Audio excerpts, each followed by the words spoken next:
ব্যাঙ্গালোর এয়ারপোর্টের বাইরে ব্যাঙ্গালোর এয়ারপোর্ট পৌঁছে গেছি। জায়গাটা খুব সুন্দর, কিন্তু প্রচণ্ড রোদ, তো ঠান্ডা ঠান্ডা আছে, খারাপ লাগছে না। একটু চারপাশটা একটু দেখিয়ে দিই। আজ আমরা সকাল সকাল পৌঁছে গেছি ব্যাঙ্গালোর এয়ারপোর্টে। আজ আমরা যাচ্ছি কলকাতা।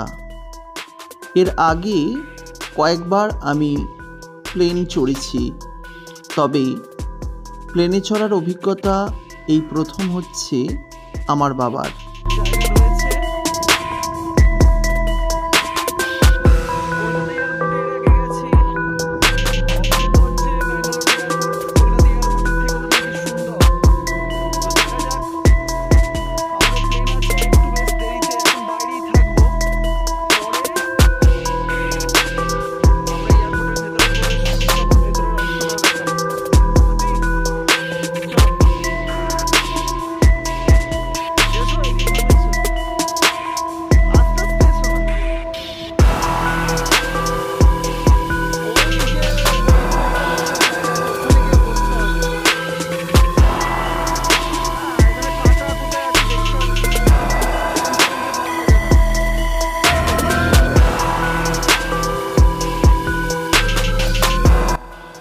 টুকটুক করে গুটি গুটি পায়ে আমরা এগিয়ে চললাম এয়ারপোর্টের দিকে। আর এয়ারপোর্টে আসার আগে ব্যাঙ্গালোর সিটিকে আমরা দারুণভাবে দেখেছিলাম। আজকের ভিডিওতে এয়ারপোর্টটি দেখালাম। যারা ব্যাঙ্গালোর সিটি দেখতে চান অতি অবশ্যই আমাদের এই চ্যানেলের অন্য ভিডিও অবশ্যই দেখে নেবেন।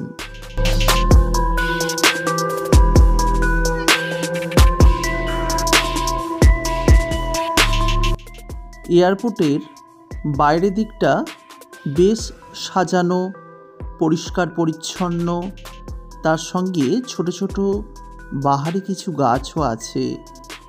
আমার ভালো লাগছিল, তাই আপনাদেরকে এক ঝলক দেখিয়ে দিলাম। এখানে কোন প্লেন কখন উঠছে, কত নম্বর গেট দিয়ে যেতে হবে, তার টাইম শিডিউল এয়ারপোর্টের বাইরেই দেখা যাচ্ছে। সাধারণত এয়ারপোর্টের বাইরে রয়েছে অনেক কটি ছোট্ট ছোট্ট সুন্দর রেস্টুরেন্ট।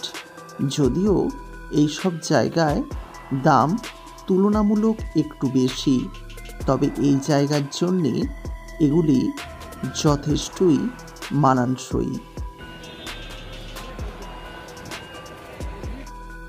কাঠের তৈরি এই ছোট্ট ছোট্ট রেস্টুরেন্টগুলো দেখতে ভারী সুন্দর লাগছিল। মনে হচ্ছিল যদি সম্ভব হয় আমাদের নিজেদের এলাকায় এই ধরনের রেস্টুরেন্ট করলে খুব ভালো লাগবে।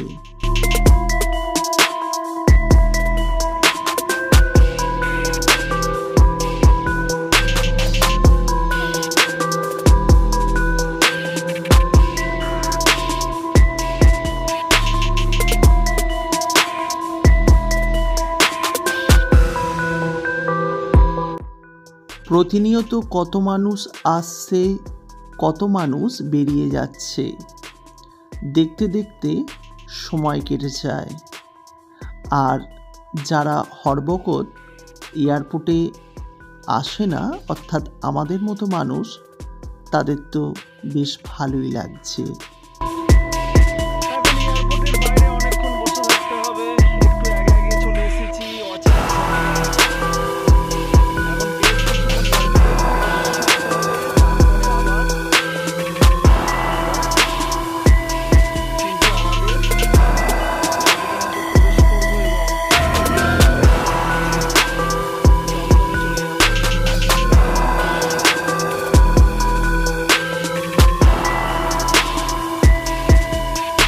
এয়ারপোর্টের বাইরে এই selfie point I love Bangalore.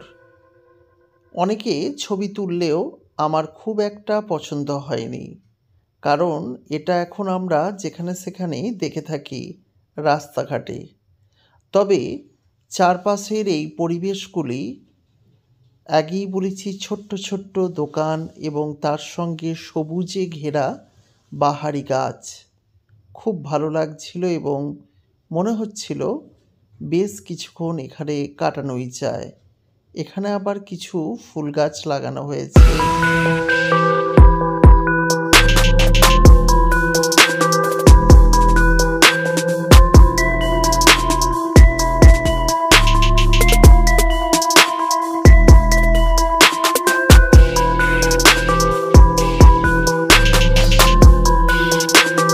আমি চলে এসেছি বোটিং পাস নিতে। আমাদের টিকিট নাম্বার অনুযায়ী পিএনআর নাম্বারটি আমি স্ক্রিনে পুট করছি। আমি প্রতিবারই নিজের মতো করেই বোটিং পাস নিয়ে নিই, যদিও এবারে প্রথম দিকে একটু অসুবিধা হচ্ছিল। তারপর পুনরায় আরেকবার চেষ্টা করাতে আমার এবং বাবার নাম চলে আসে। তখন আমি কন্টিনিউ অপশানে ক্লিক করি এবং সেখানে লাগেজের ওয়েট দেখিয়ে দিল 30 কেজি। তো আমি কনফার্ম করে নেক্সট আমি কন্টিনিউ করি আমার বোটিং পাসের জন্য। তো আমার বোটিং পাসটি ইমিডিয়েট কিন্তু প্রিন্ট হয়ে বেরিয়ে যায়। আপনারা সেই জায়গাটি দেখছেন, নিজেরাই কিন্তু বোটিং পাস আপনারা নিজেরাই করে নিতে পারেন। আমার অলরেডি বোটিং পাস বেরিয়ে গেছে একটি, এরপরে এটা আমারটা বেরিয়েছে, এরপরে আরেকটি বের হবে। যাই হোক, আমার বোটিং পাস নেওয়া হয়ে গেছে।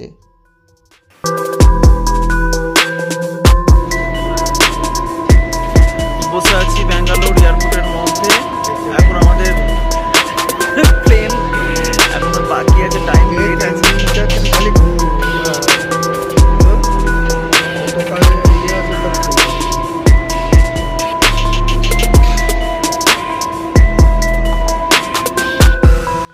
ইতিমধ্যেই এয়ারপোর্টের ভেতরে ঢুকে গেছি।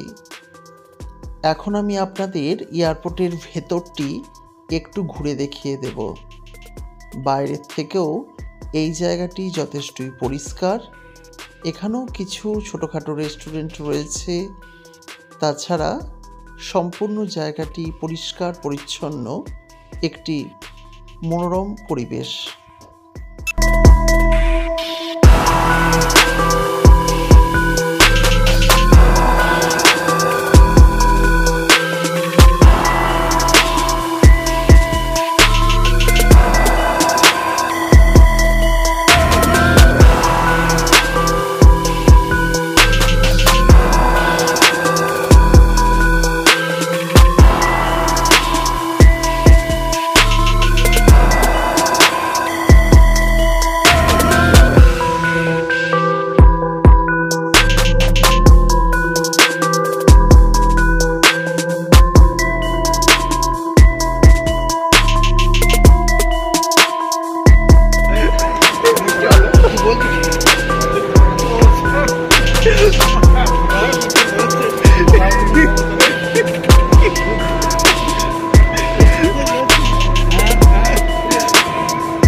এয়ারপোর্টের ভেতরেই বেশ সুন্দর সুন্দর বিভিন্ন জিনিসপত্র বিক্রি হচ্ছিল। আমি সেখানে গিয়ে সামান্য কিছু ভিডিও করে নিলাম। যদিও তেমন একটা কেউ কেনাকাটি করছে না বা আমারও ইচ্ছা নেই। এখন আমরা এগুচ্ছি প্লেনের দিকে। আমাদের প্লেনের বুকিং হয়ে গেছে। আমরা এখন প্লেনের দিকে যাচ্ছি।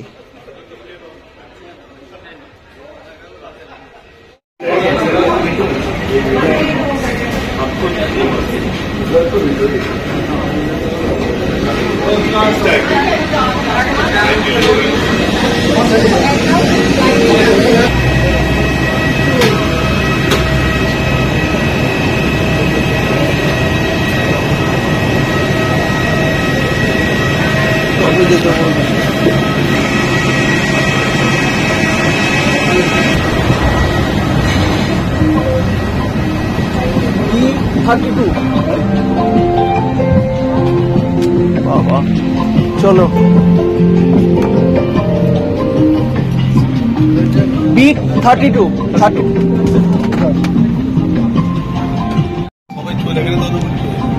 চলো সামনে চলো 32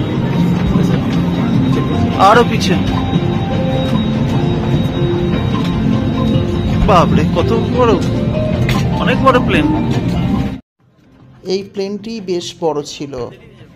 আমি এর আগে যে প্লেনে চড়েছি সেখানে 180 সিট ছিল। এই প্লেনটি 240 জন যাত্রীকে একসঙ্গে নিয়ে যেতে পারবে।